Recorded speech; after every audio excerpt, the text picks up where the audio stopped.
Last 1 week से तो वो प्रॉपर पूरा आई कांटेक्ट कर रही, इवन कल रात को तो वो बैठ के गाना गा रही थी खुद से ही, मतलब और इवन हम बुला रहे तो भी मतलब सुनती है। इवन कुछ कुछ वर्ड्स भी पहले के कंपैरिजन में बहुत सारी वर्ड्स बोल रही है, इवन बात करने का कोशिश भी कर रही है वो। तो उसका जो अंडरस्टैंडिंग है, आई फील के बढ़ता जा रहा है। तो नीम थेरेपी से डेफिनेटली गट में कुछ तो सही हो रहा है, जो हम एवरी डे नोटिस कर रहे हैं। अभी आपने देखा, ये हमारे पेरेंट्स ऑटिज्म और एडीएचडी किड्स के पेरेंट्स, और इन्होंने कैन प्रोटोकॉल फॉलो किया, यानी कि cure autism now protocol follow करते ही इनमें बच्चों में फर्क दिखना शुरू हो गया। और इस तरह के हमारे पास इस वक्त 2000 ऐसे बच्चे हैं और जो कैन प्रोटोकॉल फॉलो कर रहे हैं।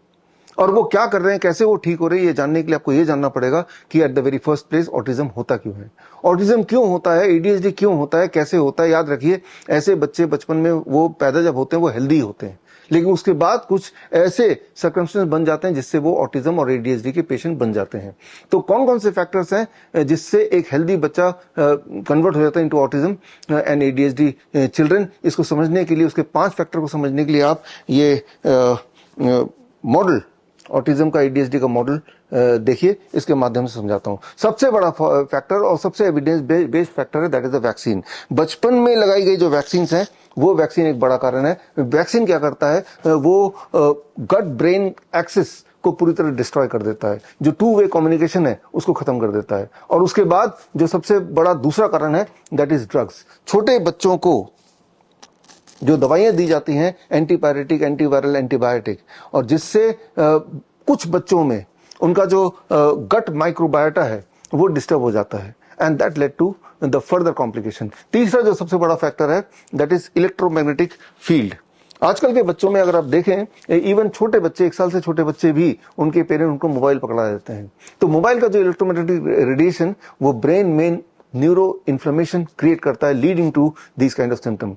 चौथा जो सबसे बड़ा फैक्टर है, that is animal protein casein and plant protein gluten, यानी कि गेहूं।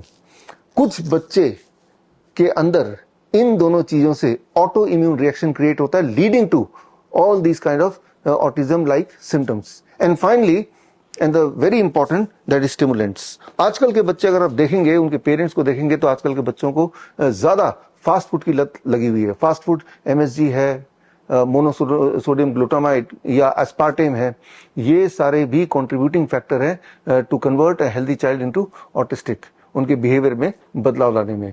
ये जो फैक्टर्स हैं, इससे भी ऑटोइम्यून रिएक्शन ट्रिगर होता है, leading to all these kind of symptoms. तो ये पांचों फैक्टर्स को अगर हम ठीक करते हैं, इसको रिवर्स कर दें, तो एक बच्चा हेल्दी हो सकता है। और हमारे बच्चे हेल्दी होते हैं, ठीक हो जाते हैं, और इसी वीडियो में आगे ऐसे बच्चों से मैं मिलाऊंगा। फिलहाल हम बात करते हैं कि हम अपने बच्चों को जो can protocol, cure autism now protocol देते हैं, वो क्या है और कैसे फॉलो करना है। इसमें सबसे बड़ा वैक्सीन के साइड इफेक्ट को कैसे हटाएं, और वैक्सीन को साइड इफेक्ट को हटाने के लिए नीम थेरेपी, यानी कि for every 10 kg of child 1 gram of Neem leaf powder. मान लो 30 kg का बच्चा है तो 3 ग्राम, आधा चम्मच नीम के पत्ते का पाउडर लिया और आधे कप या 1 कप गर्म पानी में घोल के खाली पेट पिला दिया। जब ये करेंगे तो आप एक्सपेक्ट कर सकते हैं कि वैक्सीन का जो साइड इफेक्ट है वो तेजी से कम होने लगेगा। दूसरा फैक्टर, ड्रग्स से जो गट माइक्रोबायोटा में जो बदलाव आ गया था, जो डैमेज हो गया था, उसको मिटिगेट करने के लिए प्रोबायोटिक ड्रिंक, यानी कि अमली, घर पे बना हुआ, तो वो प्रोबायोटिक से इसके इफेक्ट को हम मिटिगेट कर सकते हैं, कम कर सकते हैं। तीसरा, एनिमल प्रोटीन एंड ग्लूटेन, इसकी जगह रॉ प्लांट फैट, यानी कि coconut is the best raw plant fat, यानी कि जितने केजी का बच्चा है, 20 केजी का बच्चा है तो 20 ग्राम कोकोनट बच्चे को हर दिन खिलाना है। बच्चा कोकोनट ऐसे तो खाएगा नहीं, तो उसके कई सारे तरह के रेसिपीज हम पेरेंट्स को सिखाते हैं, so that we can counter this. और उसके बाद आता है इलेक्ट्रोमैग्नेटिक फील्ड रेडिएशन से जो न्यूरो इन्फ्लेमेशन हुआ, उसे कैसे कम करें, उसके लिए 0 वोल्ट थेरेपी। 0 वोल्ट थेरेपी मतलब हर बच्चे को हर दिन कम से कम 1 घंटा ग्राउंडिंग करनी है, नंगे पैर घास में चलना है, और रात को जब सोएगा वो 0 वोल्ट बेडशीट में ही सोएगा। एंड फाइनली द स्टिमुलेंट्स मतलब एमएसजी हो गया, स्टिमुलेंट मतलब एस्पार्टेम हो गया। उसके असर को, उसके डैमेज को खत्म करने के लिए द डीआईपी डाइट। जब हमारे पेरेंट्स ये करते हैं अपने बच्चों के साथ, तो वो रिकवर होने लगते हैं बड़ी तेजी से। अगर आप ऐसे बच्चों के पेरेंट्स हैं और आप चाहते हैं कि हमारे माध्यम से, इन ट्रीटमेंट प्लान के माध्यम से वो ठीक हो, तो ये बिल्कुल फ्री सर्विस है। आपको सिर्फ bishrup.com/autism जाना है और जाके फॉर्म भरना है और उस फॉर्म को हम पढ़ेंगे and then my team, my doctors will connect with you और आपको हमारे ग्रुप में शामिल करेंगे, आपको ट्रेनिंग देंगे। लेकिन इस वक्त हमारे देश में करीब 50 लाख ऑटिज्म के बच्चे हैं। इस वक्त हमारे देश में करीब 3 करोड़ ADHD के बच्चे हैं। यानी कि उन सारे बच्चों तक पहुंचने के लिए मैं और मेरी टीम काफी नहीं है, हमें आप जैसे लोगों की जरूरत है। और आप में से वो लोग जो इस तरह के बच्चों को हेल्प करना चाहते हैं, तो आपके लिए एक खास ट्रेनिंग प्रोग्राम है जो कि 2 अक्टूबर से शुरू हो रहा है and that is called certification in autism and ADHD reversal.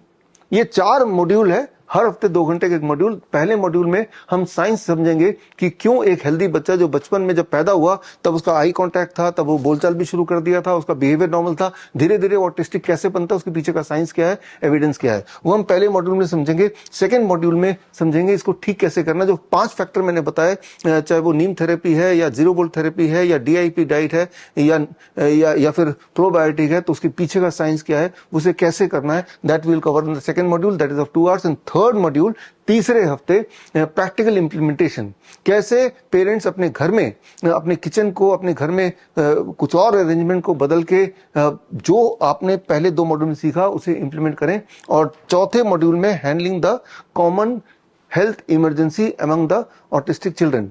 और इस तरह के बच्चों में कुछ हेल्थ इमरजेंसी होती है, जैसे कि सीजर पड़ जाता है, फिट्स पड़ जाता है, बार बार बुखार आने लगता है, और ऐसे में पेरेंट्स उनको उन्हीं डॉक्टर के पास ले जाते हैं जिनकी वजह से आज ये हालत है।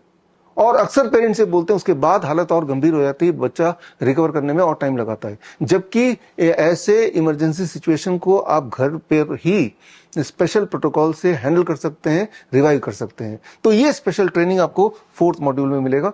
और साथ में ये किताब है, that is cure autism now. ये किताब की ऑफिशियल लॉन्चिंग तो वैसे 30 नवंबर को होगी, राजीव दीक्षित जयंती के दिन। और उसी दिन जो पास आउट है, ये 1 महीने की ट्रेनिंग का, इस पास आउट स्टूडेंट्स का कॉन्वोकेशन भी होगा दिल्ली में। तो खैर, इसी वीडियो में आगे मिलते हैं ऐसे और कुछ पेरेंट्स से जिनके बच्चों पर उन्होंने ये प्रोटोकॉल फॉलो किए। देखते हैं उनकी रिकवरी कैसी चल रही है। All the best, thank you, जय हिंद। मैंने काफ़ी चेंजेस देखा है, जैसे उसका अग्रेशन काफ़ी कम हो गया है। पहले छोटी छोटी बातों पे बहुत गुस्सा करती थी, वो चीज़ काफ़ी कम हो गया है। उसके इमोशंस डेवलप होने शुरू हो गए हैं। इससे जो अटेंशन है वो काफ़ी हद तक इम्प्रूव लग रही है हमें, थोड़ी बहुत पहले से ना। तो जैसे वर्ड रिस्पॉन्स हो गया इसका, वो काफ़ी अच्छा दे रही है अभी, थोड़ा बहुत सुनती है मतलब बात को। आई कॉन्टैक्ट भी इसका काफ़ी अच्छा हो गया पहले से, हमारे वर्ड्स पे रिस्पॉन्स करती है थोड़ा सा आगे से। 1 2 3 4 up 5 6 7 8 up 9 10. After following your neem therapy guidelines, we have observed that his hyperactivity has decreased significantly.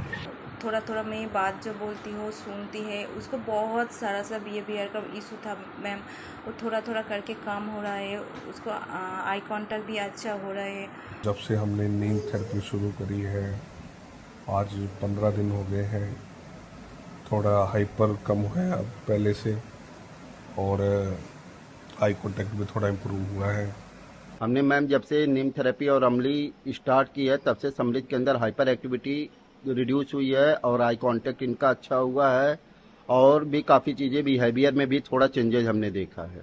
Her time वो जंपिंग वगैरह करते रहता था, लेकिन वो भी बहुत हद तक कम हो गया, एक जगह बैठता है। स्लीप भी नॉर्मल हो गया है, और कुछ बेड वेटिंग्स का भी इश्यूज था उसका, जो धीरे धीरे कम हो रहा है अभी।